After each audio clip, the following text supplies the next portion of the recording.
මේ අහසට පොළොවෙන් නගින්නීම එක දුමාරයයි. උඹ ලෝකෙට කවුරු වුණත් උඹ මතක සුමානයයි. අපි අකාට බයද බං සෝන අපේ විමානයයි. ඔය කොකාට වාරය නම් තිත්ත යට දෙවාරයයි. මේ අහසට පොළොවෙන් නගින්නීම එක දුමාරයයි. මේ කියන්නේ අපි හැමෝටම උරුම වන ධර්මතාවය. මොකක්ද? මරණය. කවදා හරි දවසක අපි හැමෝටම උරුම වන ධර්මතාවය තමයි මරණය. ධර්මයේ සඳහන් වෙනවා හරේන්ද්‍ර මහත්මයා මේ මරණය පිළිබඳ බුදුහාමුදුරුවෝ දුන්න ලස්සන උපමාවක්. අචිරං වතයන් කායෝ පටවින් අදිසෙස්සති චුද්ධෝ අපේත විඥානෝ නිරත්තංව කලින් කරන්.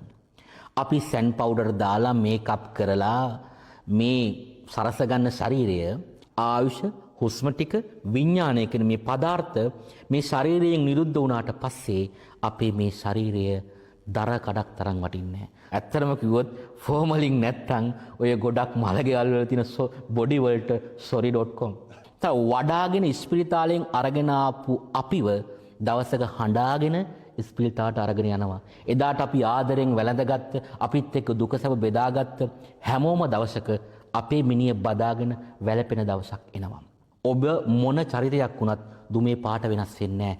දුමේ හැඩේ වෙනස් වෙන්නේ නැහැ. මේ අහසට පොළොවෙන් නගින්නේ මේක දුමාරයයි කියලා විග්‍රහ කරන්නේ අන්න ඔය ධර්මකාරණය. උඹ ලෝකෙට කවුරු වුණත් උඹ මතක සුමානයයි. හරේන්ද්‍ර මහත්තයා මේ කියන්නේත් අනිත්‍ය ධර්මතාවයම තමයි. වෙනස් වීම. Everything is changeable. හැමදේම වෙනස් වෙනවා. දවස් 7 මලගෙයින් පස්සේ සමහර වෙලාවට අපි බිත්තියක ප්‍රේමයක විතරයි ඉන්නේ. ඒ නිසා මේ බල්ලන්ට පූසන්ට කන්න දුන්නට පස්සේ තියෙන අවුරුදු ගානක මතක ඉව මිනිස්සුන්ගෙන් බලාපොරොත්තු වෙන්න යන්න එපා. අපි හිස් අතින් ඇවිල්ලා අත් දෙකින් බදාගෙන හිස් අතින් යන සංසාරයක් මේක. ඔබට පොරක් චරිතයක් වෙන්න පුළුවන්. හැබැයි ඔබට වැඩිය ලොකු පොරක් චරිතයක් හම්බ වෙනකම්. ඔබ ලෝකෙට කවුරුණත් ඔබ මතක සුමානයයි කියන්නේ ඔන්න ඔය තේරුම. අපි යකාට බයද බං සෝන අපේ විමානයයි. දැන් අපි ওই පොදු ව්‍යවහාරයේ තියෙනවානේ කතාවක්. යක්කුන්ට බය නම් අපි සෝනේ ගෙවල් හදන්නේ. යක්කුන්ටත් කුක්කු පෙව්වේ කොක්කු පෙන්නලා ආදි වශයෙන් මේ යකත් එක්ක බැඳිච්ච වදන් කීපයක් තියෙනවා. ඉතින් සාමාන්‍යයෙන් අපි යක්කුන්ට බයයිනේ. රාත්‍රියට සෝනට ළඟින් යන්න බයයි තනියෙන්.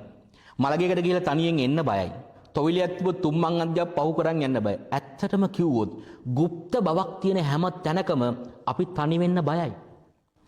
හැබැයි හරේන්ද්‍ර මහත්මයා සැබෑ යථාර්ථය නම් ජීවත් වෙලා ඉද්දී හිතින් මවාගත්ත යක්කුන්ට බය අපි යක්කු තක්කු මුක්කු ගැහිලා ඉන්න සෝනක ගිහිල්ලා අවසානයේ අපිට සැතපෙන්න සිද්ධ වෙනවා තනිවම. අද අපි පැල්පතක ජීවත් වුණත් මහා මන්දිරයක ජීවත් වුණත් දවසක අපේ නවාතැන වෙන්නේ සෝනක්. ඊට පස්සේ හරේන්ද්‍ර මහත්මයා ඔය කොකාට වාරේ නම් තිත්තයට දෙවාරයයි. බලවතෙක්ට වගේම දුබලෙක්ටත් අවස්ථාවක් එනවා. ඒක අමතක කරන්න එපා. අලියක් කැලේට කොච්චර ලොකු සතෙක් වුණත් හරේන්ද්‍ර මහත්මයා ඉත්තක් කරන් කන්නේදී දෙපැත්තට ගසනවා. ඇයි දන්නවද? බයයි කටුස්සෙක් කරි හිටියොත් හොඬවැල ඇතුළු ඩිංගුවොත් අතාට උන් මිටි දැන් අමතක වෙනවා. ඒ තරම් විපතක් වෙන්න පුළුවන්.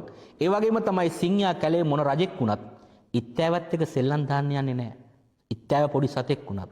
අන්න ඊට පස්සේ මේක එනවා ගල් කටස් පටස් ගාලා গিitar වෙනවා මේ සින්දු වල මෙල්ලි. මොනතරම් තද මිනිස්සෙක් වුණත් গিitar එකක් කොංගෝ එකක් දර්බග් එකක් පියානෝවක් ඉස්සරහා මුදු මෙලෙක් වෙන මහ වෙලාවක් යන්නේ. අඟුලිමාල ආලවක සච්චක නාලාගිරි හේමවත මොනතරම් දැඩි අශාන්ත අදාන්ත මිනිස්සු බුදුහාමර එක ප්‍රණීත වචයෙන් දමනය වුණාද? චීන පටස් දාලා වගේ පුටාර් එකේ යති 6-4 කල්ලි. ඒතර අපි ඔක්කොටම මේ සතුට සොම්නස ඕන. චීන පටස් දාලා වගේ සතුට අපි සද්ද දාගෙන තමයි එන්නේ. පුටාර් එකේ යති. පුටාර් එක කියන්නේ මොකද්ද? භවය. පුටාරකට කියනවා අපි සිංහලෙන් බයිසිකලේ කියලා. ෆුට් සයිකලේ. ෆුට් සයිකලේ තමයි පුටාරක වෙන්නේ. ඔය කොල්ලන්ගේ වචන මේ. එතකොට පුටාර් එක හරි ඉක්මනට යන ගමනක් නෙමෙයි. හරි හිමින් යන්නේ බයිසිකලේ. රෝද දෙක කැරකෙන්නේ යන පැත්තට. රෝද දෙකම කැරකෙන්නේ යන දිශාවට. හැබැයි හරේන්ද්‍ර මහත්මයා බයිසිකලයක් හිටවලා තියන්න බෑ. ආධාරකයක් ඕනේ. ඒ ආධාරකය තමයි ධර්මය. එහෙනම් මේ ගමන නවත්ත ගන්න ඕන නම් ධර්මය ඕනේ. 6-4 කල්ලි. 6-4 කියන්නේ මොකද්ද? දිව්‍ය ලෝක 6යි අපාය 4යි. ඔන්න ඔය කියන දිව්‍ය ලෝක 6ටයි අපාය 7ටයි රෙජිස්ටර් වෙලා එන පිරිසක් තමයි මේ එන්නේ. ඊළඟට මේකේ සඳහන් වෙනවා අපි කොටස් වෙළඳ පොලේ සටස් ගානකොට වැටෙන්නේ නෑ සල්ලි. කොටස් වෙළඳ පොල කියන්නේ අපි කියන්නේ ස්ටොක් මාකට් එක කියලානේ. එතකොට ඒක කඩා වැටුනොත් මුළු රටේ ආර්ථිකයටම බලපානවා. මේක ලෝකෝත්තර අර්ථයෙන් ගන්න. මේ කොටස් වෙළඳ පොල කියන්නේ අර කොටස් වෙළඳ පොල නෙමෙයි. අපේ පින් පොත. ඒක හිස් කරගන්න එපා. අද ගොඩක් මිනිස්සු පිනට වඩා පවට බරයි. පින් පොතේ empty. ඔබේ පින් පොතේ ආයෝජනය කරගන්න. ඒකට අපි උත්සාහ කරන්න ඕනේ. ඒක තමයි මේ කියන්නේ අපි කොටස් වෙළඳ පොලේ සටස් ගානකට වැටෙන්නේ නෑ සල්ලි. අපි හෙටත් මෙහිමමයි ගටක් තියෙනකොට යටත් වෙයිද මල්ලි. හරෙන්ද මහත්මයා. ගට කියන්නේ හැකියාව, පුළුවන්කම, ශක්තිය, ගැම්ම. අපේ ගටක් තියෙන්න ඕනේ. ශක්්‍යතාවයක් තියෙන්න ඕන අපිට මේ සංසාරයෙන් ඈතර වෙන්න. යටත් වෙයිද මල්ලි. නමුත් ආයි අපි මේ සසරට යටත් වෙයිද? දිස්නිය දුන්නට වත් කරන් ඇත්ත මතු පිට නෑ බං රත්තරන්.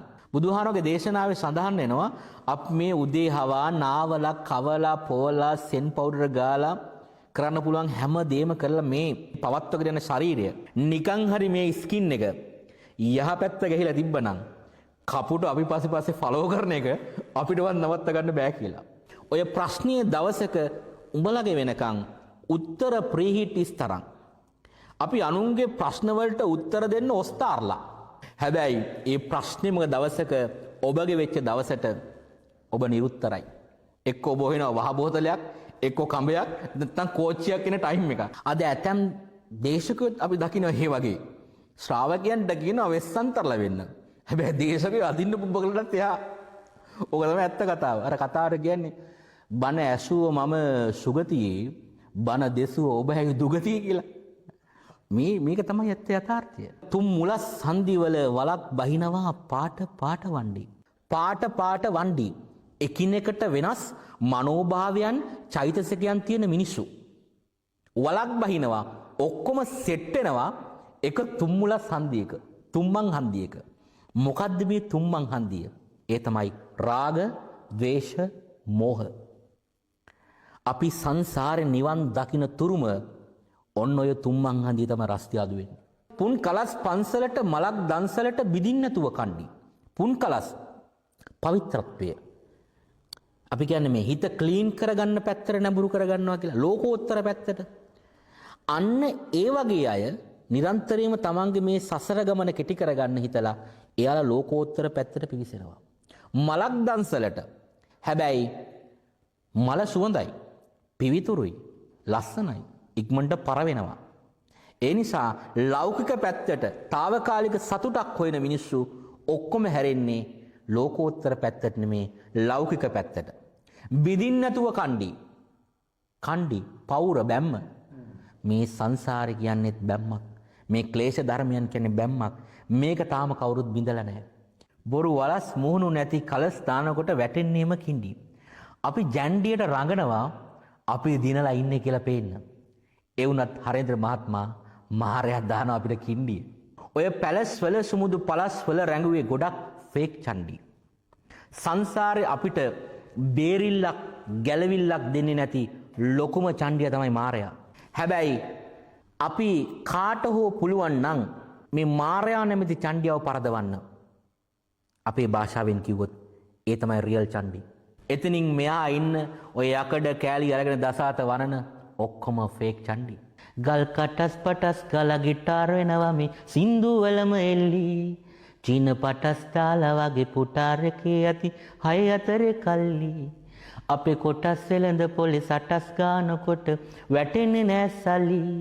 අපි හෙටත් මෙහෙමමයි ගටක් තියනකොට යටත් වෙයිද මල්ලි.